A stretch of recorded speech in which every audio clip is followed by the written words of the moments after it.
रामपुर गांव उत्तर प्रदेश के एक कोने में बसा हुआ था।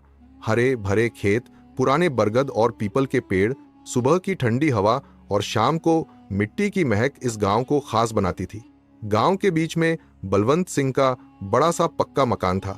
बलवंत सिंह रामपुर और आसपास के इलाकों में कपड़े के व्यापार के बड़े नाम थे। उनका गोदाम हमेशा मजदूरों से भरा रहता था। लोग उनको सम्मान की नजर से देखते थे, लेकिन उनके दिल में एक चिंता हमेशा बनी रहती थी।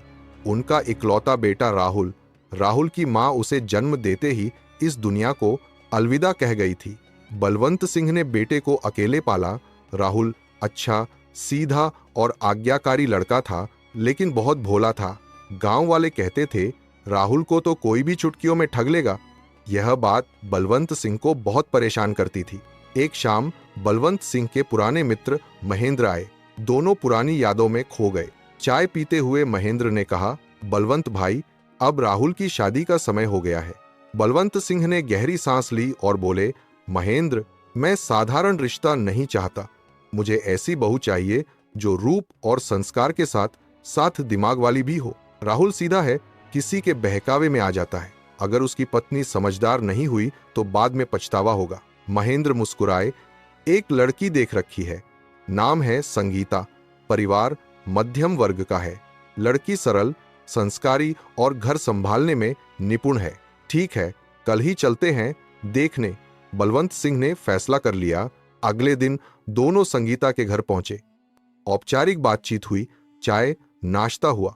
फिर बलवंत सिंह ने कहा, हम चाहते हैं कि दोनों बच्चे थोड़ी देर अकेले में बात करें। थोड़ी हिचकिचाहट के बाद दोनों को बगीचे में छोड़ दिया गया। राहुल ने संकोच से कहा, मेरे पिताजी ने 3 खास सवाल दिए हैं। अगर तुम इनके सही जवाब दे सको तो ही आगे बात होगी। संगीता ने सहमते हुए कहा, पूछिए। राहुल ने 3 सवाल पूछे। 1, वह कौन सी चीज है जो कम होने पर भारी हो जाती है और ज्यादा होने पर हल्की हो जाती है। 2, कौन सी जीत हार से भी बड़ी होती है। 3, ऐसी कौन सी नदी है जो कभी रुकती नहीं लेकिन बहती भी नहीं है। संगीता काफी देर तक सोचती रही, फिर बोली, मुझे माफ कर दो, ऐसे सवाल मेरे बस के बाहर हैं। राहुल उदास हो गया। घर लौटकर उसने पिताजी को सब बता दिया। बलवंत सिंह ने तुरंत रिश्ता मना कर दिया। इस घटना के बाद कई रिश्ते आए। गांव के आसपास से दूर दूर से प्रस्ताव आए। हर बार राहुल उन लड़कियों से वही 3 सवाल पूछता, लेकिन कोई भी लड़की सही जवाब नहीं दे पाती। बलवंत सिंह की चिंता बढ़ती गई। उनकी उम्र बढ़ रही थी, स्वास्थ्य भी कमजोर पड़ने लगा था। एक दिन उन्होंने राहुल को बुलाया। बेटा, मुझे शहर में अपने पुराने दोस्त को कुछ पैसे देने हैं, तुम जाओगे? राहुल उत्साहित हो गया। पिताजी, मुझे मौका दीजिए। मैं कभी गांव से बाहर नहीं गया, मैं सब संभाल लूंगा। बलवंत सिंह ने एक मोटी थैली में पैसे रखकर राहुल को सौंप दिए और विदा किया। राहुल बस से शहर की ओर जा रहा था। रास्ते में घना जंगल था। अचानक 3 लुटेरों ने उसे घेर लिया। थैली दे दो वरना जान से मार देंगे। राहुल ने विरोध किया, लेकिन लुटेरों ने उसे बुरी तरह पीटा, थैली छीन ली और उसे बेहोश हालत में जंगल के किनारे फेंककर भाग गए। जब राहुल की आंख खुली तो वह एक छोटे से कच्चे मकान में था। एक अधेड़ औरत उसके माथे पर पट्टी बांध रही थी। बेटा, घबराओ मत, मैं ललिता हूं। मेरी बेटी काजल ने तुम्हें जंगल में पड़ा देखा तो घर ले आई। तभी काजल अंदर आई। गोरी, सुंदर, बड़ी आंखों वाली, शांत स्वभाव की लड़की। राहुल उसे देखता रह गया। काजल ने पानी और खाना दिया। राहुल ने दोनों का शुक्रिया अदा किया। आप दोनों ने मेरी जान बचाई। भगवान ने बचाई है बेटा, ललिता बोली। राहुल कुछ दिन वहां रुका। उसकी चोट ठीक होने लगी। इस दौरान वह काजल को अच्छे से देख पाया। काजल बहुत मेहनती थी। सुबह जल्दी उठकर घर का काम करती, लकड़ी लाती, पानी भरती, खाना बनाती। उसका स्वभाव बेहद शांत और समझदार था। एक शाम राहुल ने काजल से पूछा, काजल, क्या तुम कुछ खास सवालों के जवाब जानती हो? काजल मुस्कुराई, पूछ लो। राहुल ने वही 3 सवाल पूछे।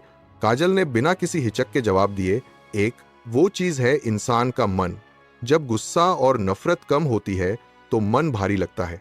जब प्यार और सद्भाव ज्यादा होता है तो मन हल्का हो जाता है। 2, माफी जो जीत हार से भी बड़ी होती है। 3, आंखों की नदी यानी आंसू, जो कभी रुकते नहीं लेकिन बहते भी नहीं दिखते। राहुल हैरान रह गया। वह रात भर सोचता रहा। कुछ दिन बाद राहुल घर लौटा। बलवंत सिंह ने राहुल को गले लगाया। राहुल ने सारी घटना बताई और अंत में कहा, पिताजी, मैं काजल से शादी करना चाहता हूं। उसने आपके तीनों सवालों के सही जवाब दिए हैं। बलवंत सिंह पहले चुप रहे, फिर बोले, वह गरीब है, यह मुझसे छुपा नहीं है, लेकिन अगर वह समझदार है तो मैं तैयार हूं।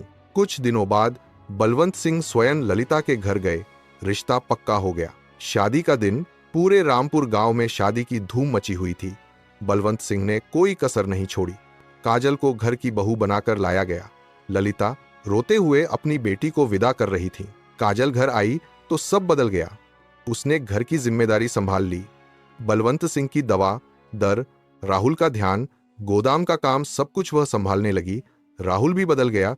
वह पहले से ज्यादा जिम्मेदार और सतर्क हो गया।